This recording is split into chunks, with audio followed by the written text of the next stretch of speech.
How's it going? Going. You must be Chris. Yes, sir. First day? Yes. You know anything about shocks? Yeah, I know my way around. I'm not a professional, but I think I got it figured we'll out. find out. So, here's your jersey right here, your uniform. Go see James. Don't f anything up.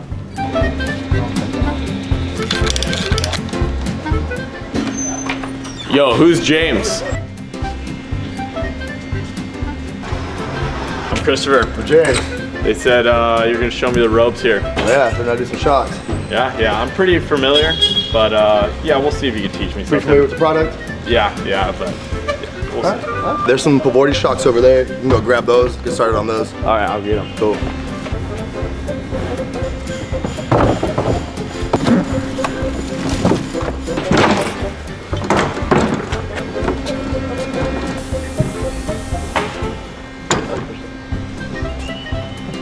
First things first, gotta have your proper safety attire. There's glasses over in the machine if you want to grab a pair.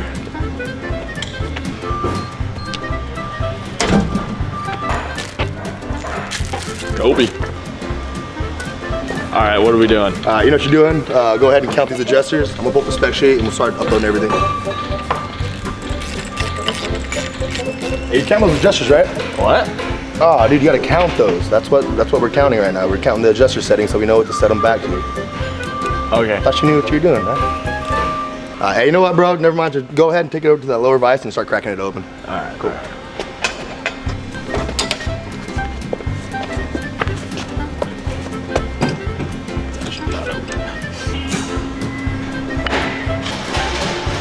Bro, what are you doing? Just taking it out. You have a tool right here. Oh.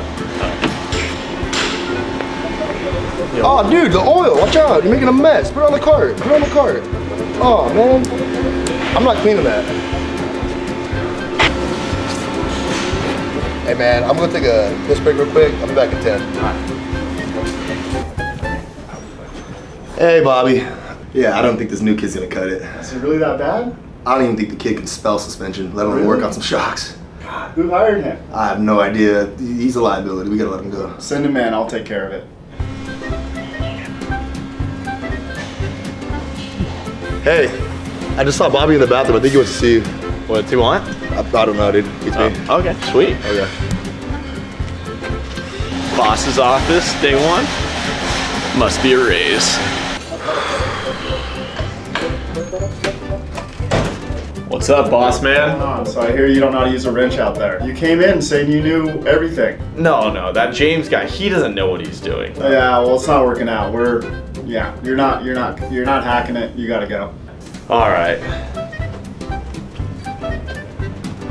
Hey, don't forget your uniform. I just got fired. I can't keep this. I'm at least taking this.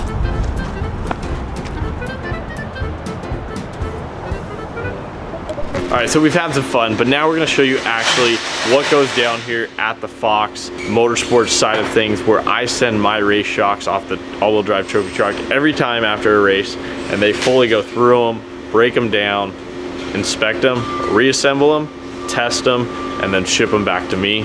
But yeah, we're gonna take you in. We got Mike, Kim, we got James, who just fired me, so we'll see how this goes. Basically, like I said, we ship our shocks here. They come over here, get checked in. From there, it's assigned to our boy, James, or whoever one of these fine technicians are. At that point, they come in, and you guys collect all the data on it, basically, right? So they go through, check, log it all into the computer, all the settings and, you know, pre-adjustments that it came off the race. So then when we're done, they can put it back to those settings. Then from there, they disassemble it, take the shaft out, decompress it, drain the fluid, and then they're at this point where kind of have the whole shock disassembled, and Mike Kim's gonna kind of walk us through all the different components and yeah, the smart stuff while I learn. So basically the entire shock comes apart. So right now we're working on one of Christopher's rear shocks. This is a bypass shock. And this is a bypass shock. And so every component of this shock will come apart. Starting, including the reservoir, the IFP in there, everything comes apart, gets cleaned. We even take the cooler, the hoses, everything comes off the shock. It all gets cleaned, inspected. Any parts that need to be replaced will get replaced.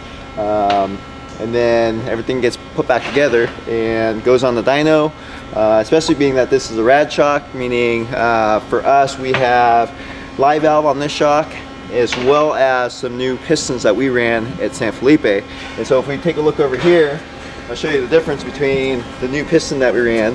So this is the new, we don't have the name quite figured out yet, but I call it the taller piston. And so the wear band on here is quite a bit wider than our old wear band.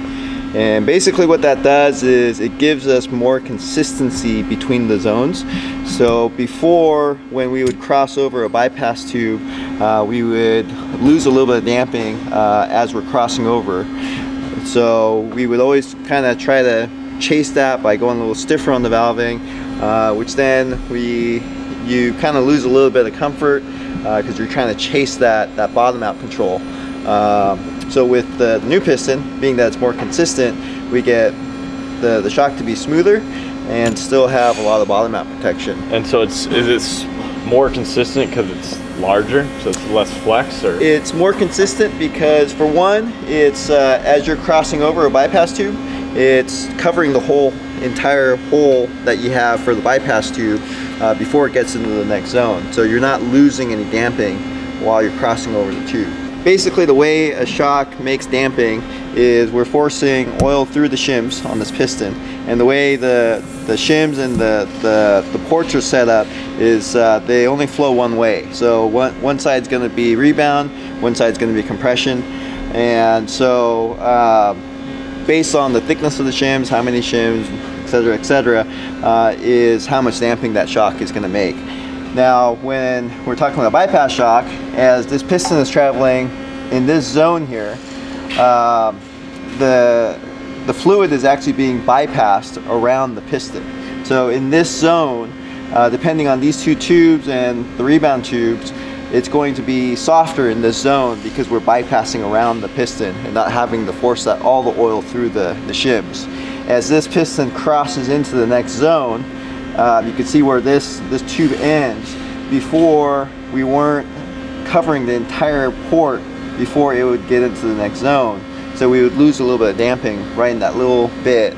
So in order to make it more consistent, we made this taller, so it would actually cover this entire port before you get to the next zone. So basically the oil, instead of going through here as it's coming through, it's going to pop into here and go around, and that's some different adjustments and simple Christopher terms.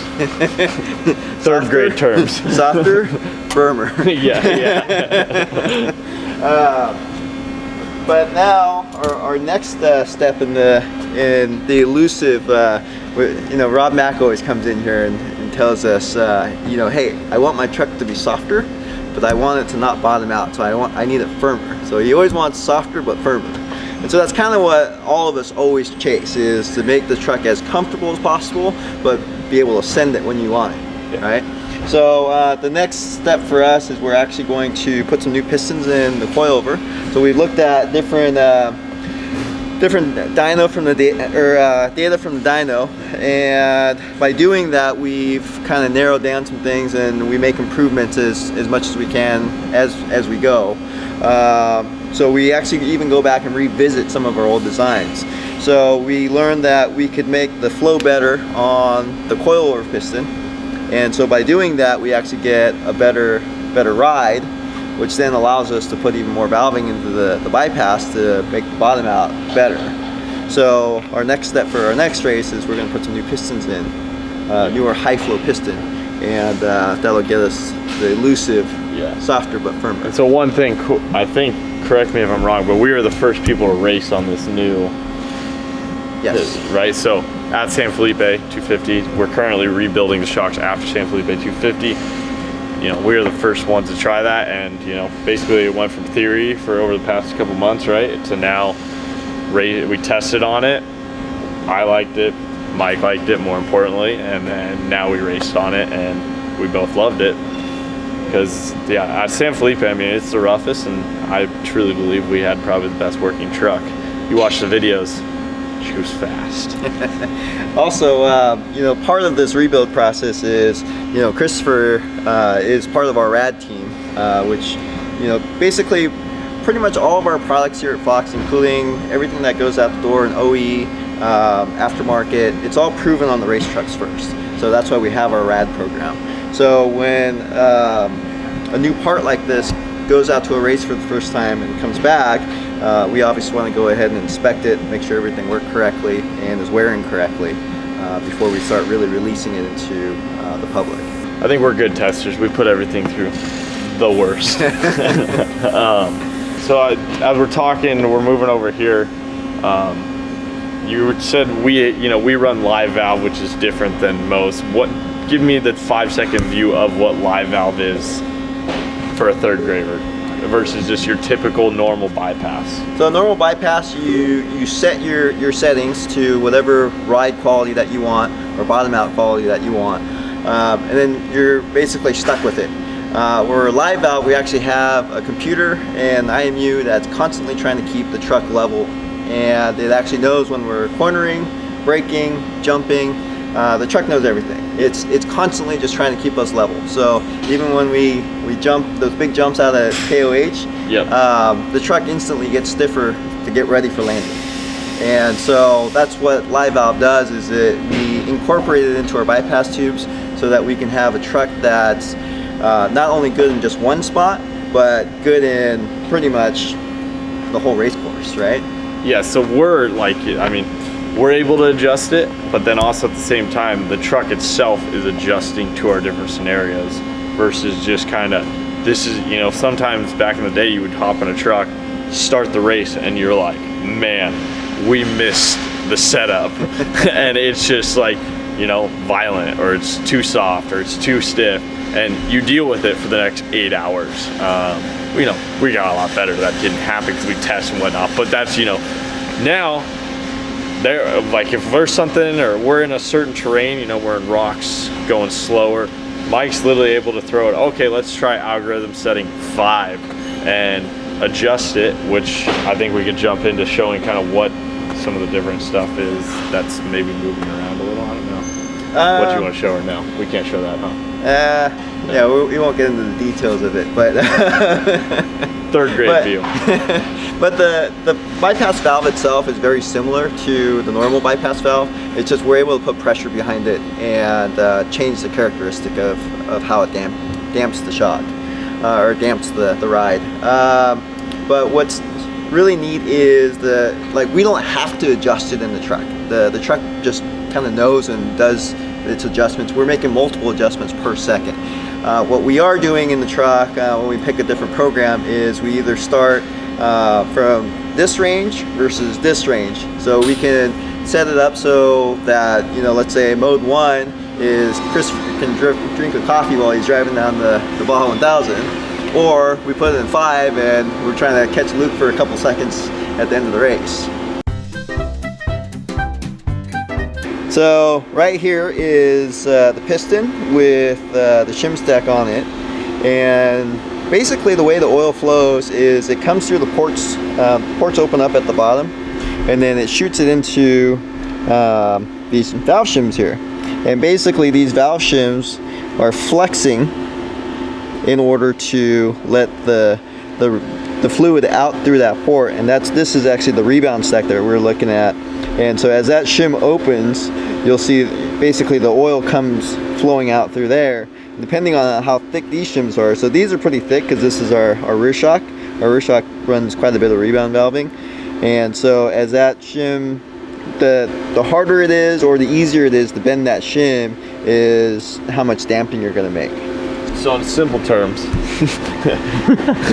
no, these are bolted down, which I think is there's so much pressure that we're actually bending this stack of metal in a way, but this is how they adjust. If we want a stiffer truck, they put a thicker shim in a different pattern of stacknesses, or in a different pattern of how they stack it and whatnot, thicknesses. And then if we want a softer truck, they put thinner shims, so then it flexes a lot easier and oils will be able to go through. So basically, the easier it is to to bend the shims, the softer the shock's gonna be. And the shims, like when you lay them all out and they're like, oh, hand me one. Like it's like paper versus paper. You're like, what the heck? I remember being a kid rebuilding shocks, and you have, you know, you're out there measuring it, and it all looks the same, but very fine adjustments. Yeah. And these smart guys are able to go, oh, if we do this and this and this and put this one and that one, it's gonna make the truck do this. And I'm going, but years of experience. Yeah. Yeah, no, for sure. And now with computers and stuff, they're able to do it way more advanced and more accurately versus just like, let's throw something at it and see. All right, so we've talked about how we can adjust it inside the shock, but obviously when we're out at the desert and stuff, it's very hard to do that and make quick adjustments. So now we're gonna talk about what makes a bypass. They can adjust it externally, and like what we use for the live valve. I'm gonna cover up a few things before Mike jumps in because that's top secret, but basically, these are our bypass adjusters, and Mike's gonna explain how he uses them when he's tuning. So the way the bypass valve works is there's obviously a housing welded on the side of the shock, and that housing, what it does is it feeds oil coming this direction here, and there's another port on the side here. And so the more this is actually the check valve here, the more this check valve moves, the more flow that you're gonna get going around the piston, as we explained earlier. So then basically what this does is it's constantly going back and forth, and this is a check valve, and so the fluid can only come one way. It can only come this way. If it tries to come this way, it shuts itself off. Now the way you adjust how far this valve is going to open is going to be through this external adjuster, and so the more you close this external adjuster, the less flow you get. And so the more closed it is, the stiffer the shock is. The more open this is, the softer the shock is. In simple terms, in a shock, they're just moving oil back and forth, and then Mike and all these components are adjusting how that oil moves back and forth. That's like a first grade version of what a shock is. But I think it's always like, I always like, I'm sitting here and like listening to these guys explain it all, and then I'm like thinking about it, and then it's like all these theories and stuff, but then I'm just like, I have to always think like, okay, is oil flowing by this or through this, or that kind of makes it more like, you know, it's water flowing in a way. It's just simple fluid dynamics. Yeah, it's just simple fluid dynamics. Probably you need like 6 degrees or something to, you know. I dropped out of college, let's remember that. We have James here. We're gonna interview James real quick. So how long does it take you, let's say, one shock? I mean, is it a full day? Is it a half? Who's talking to it? Depends on how distracted I am. Yeah, it depends whose shock it is. I mean, mine, he extra polishes, yeah, you know, spit shines, every piece. I basically go off of a full set of trophy truck shocks, which is 3 shocks per corner. We can knock that out, tear down, cleaning, doing any changes that we need to be made, and reassembly about a week, give or take. A full week. Yeah, and that's showing it all the love it needs, and going over everything, and not leaving any stone unturned, and making sure it's the best possible equipment to put on our race trucks and have our racers go out there and do their best. That just shows you. I mean, that's just one piece of our obviously huge puzzle of race parts, but we send them to the professionals. We do a lot in-house, obviously, but we send them to the professionals because these guys are doing them every single day. And then you have guys like Mike Kim, who is looking at this and determining, what do we do to make it better? What do we do to change it? Is it wearing right, etc. So pretty cool. But now I think we're gonna jump over to, now we're gonna imagine we assemble this back together real quick, which because we are. Then we're gonna jump over to the dyno, which Mike just talked about, which they're able to test their theories on and show you guys how it works, and it's absolutely insane. All right, so we've been on Motorsport side, but now we're heading over to the dyno, and we're in, this is the OEM, and then over there is our aftermarket. But there's a lot going on. This is pretty cool because this is where like high production magic happens.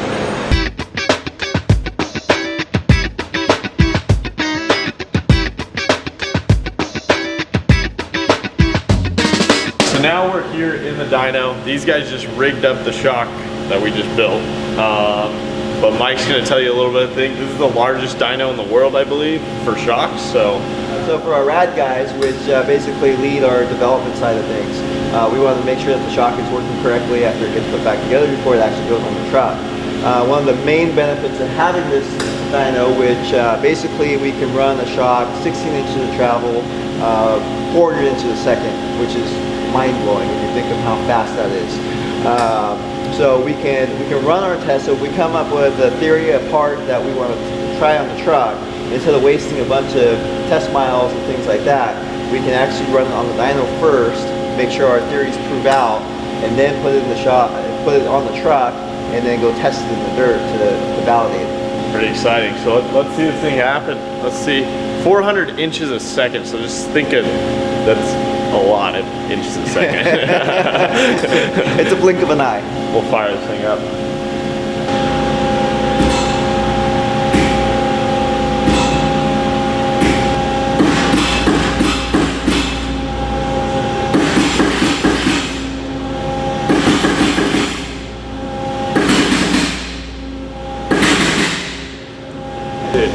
That's like gnarly. It puts in perspective though how big the shock is. I feel like when they're on the truck they don't look that big. Now you're like, this thing is a unit. Going down Zoo Road, what's our shot? We're over 300. So double the speed of that. Yeah. That's so violent already. That's what it's like riding in a trophy truck, just double that. Yeah. So basically, this machine is capable of running a shock at 400 inches a second. This shock is making so much damping force that it's actually going into, we've hit the load limit of the dyno, which is about 11,000 pounds. That's how much force we actually make on the back of the trophy truck. 11,000 pounds. More, yeah. Because when we move it faster, because going down Zoo Road in the square, we should be right around 300 inches a second. And we're topping out at 150. So it should be double, right? 22,000? Oh, I don't know. I'm not an engineer. In theory, yeah. Somewhere around there, yeah. So what we're looking at here is our 6-station dyno. This was a huge kind of game changer for us with some of the bigger programs where we're doing lots of OE shocks, aftermarket shocks, and you have to test a large quantity to get a better sample size for some of those durability tests. Because obviously, like, one of them might break at 30,000 cycles, one of them might break at 60,000 cycles, so you kind of need that spread to see kind of where your mean falls. So this thing can do about 25,000 newtons, so about 6,000, 5,000, 6,000 pounds per post. And so we'll throw like Ford Raptor shocks on here and run them for, you know, some tests go anywhere from a week to 2 weeks total. And they run through the night, and we don't have any, you know, we'll go home for the night, the dyno's still running, come back and check in on it, and yeah, it's been a game changer. If something does break, we'll take it off, give it to our technicians, they'll do teardowns, and we'll kind of see what goes on. So that's how they're able to say, like, you know, 10 years of guaranteed durability or whatever the number is, because they're running it for 2 weeks straight. They're able to do some calculations and say, hey, yeah, that's equivalent to 10 years of use. Exactly. All right, pretty trick, largest dyno in the world, over $6 million in there. So pretty trick, but that's what makes Fox the best, because they literally have one-of-one stuff. One part that we wanted to show too is, you know, we talked about how they're testing it and they're doing it on the dyno, and then a lot of times they send it to us. Well, also what Fox did just to make them way above and beyond, they bought their own trophy truck to develop the live valve and get it to the level where it is now, and now we can do a lot more without having them to go put it in their trophy truck. We're able to pinpoint it just for ours. But with Isaac here, he wrote all the algorithms for live valve, right? Yeah. You're the smart guy? He's a really smart guy. Nothing against Mike, but this guy's the computer guy. No. No. So he's gonna kind of walk us through some of this truck. You know, in my trophy truck, we have a very, you know, as far as I see, we have one little keypad that adjusts our live valve. As we circle into here, you'll see they have an actual computer mounted in here, all kinds of stuff. So I just kind of show you kind of the cool stuff, the smart man stuff. So yeah, walk us through your cockpit in here. Yeah, so we acquired this truck, you know, to do all our development for live valve. It's been ongoing, you know, for a few years now. You know, something that we keep improving and we keep learning on, and you know, we get your feedback, and you know, try to make it better, make it faster, make it safer, you know, get you more confidence. So we got this computer. This is what we use to do our data acquisition. We use it to analyze our stuff. We have a bunch of files and things here, you know, that are very, very secret. We got our keypad on this side. That's something new we're doing, where you can change your calibrations, and you have 2 buttons to override, you know, like give it full compression, full rebound. We got a couple of our controllers here that we use to test with different software in it, so that we can just plug one in and then unplug the other, you know, and plug the other one to make quick comparisons, you know, back to back without having to get out of the car. You can basically do that with a single controller, right? But you know, we're testing different software versions on it. We also have a touch encoder right here that we use to interface with that and make adjustments on the fly, so you can still be running the truck and, you know, just kind of tweak parameters and yeah, like you're kind of saying to me something and I can just do something quick right here and, you know, change the calibration on the fly. We got a bunch of different connectors and inputs and outputs over here that we did, and then you know, a bunch of sensors all around the truck. We got position sensors. We got 3 different IMUs mounted in different places, plus another one, and, you know, GPS signals, data acquisition box on the back. So they're basically taking this truck and they have all these different, you know, plugs, sensors, different computers and stuff. Because in the beginning they didn't know where to put these things, what to, you know, where to put the different sensors and stuff. So they're able to do this, go out there, have all these series, and directly kind of fastly change stuff while they're out in the desert with all these different computers, data log it all, you know, take leaps and then get to the point where they're at, and then, you know, then they can come back here, do more, and then go back out to the desert. Versus, you know, in my truck, we have kind of a small window where this has a lot more, you know, ability for them to help, you know, grow the platform. And yeah, that's what kind of made them able to advance so fastly, I think, is because you guys had this here at your hands. You could just come out here and tinker on it, versus calling up me going, hey, can we go play with your trophy truck? And me going, oh, that's a tough gig, huh? You know, I gotta go out there, whatnot, and we're focused on the racing. This truck's just for testing. So yeah, thanks for showing us. All right, that is a wrap on how, you know, my trophy truck shocks get rebuilt, cleaned, and kind of the behind the scenes of what happens here at the Fox Motorsports facility in beautiful El Cajon, California. Hopefully you guys liked it. I thought it was pretty cool, but I want to go with a huge shout out to everyone here, Mike, Kim, Bobby, Brian, Ted, James, all the crew, for letting us invade their day and kind of take over their whole facility for a day. It's pretty awesome. It's amazing. This is only a small part of what Fox does. Honestly, it's the coolest part. But if you guys enjoyed, if you have any questions, comment below. I think we'd love to do more. I think Fox is excited to see, kind of, you know, show from a third grader's perspective of how to do it. But as always, drop a comment below, subscribe, and that's a wrap. This is Fox. Oh, this is Bryce Menzies. How's it going? Oh, those specialty parts you were asked about. Yeah, don't worry. I'll personally handle those ones. All right, I'll go check right now. Hey man, you have those parts for Bryce Menzies? Oh yeah, I do. Perfect. I'll ship these out for him. Don't worry about it.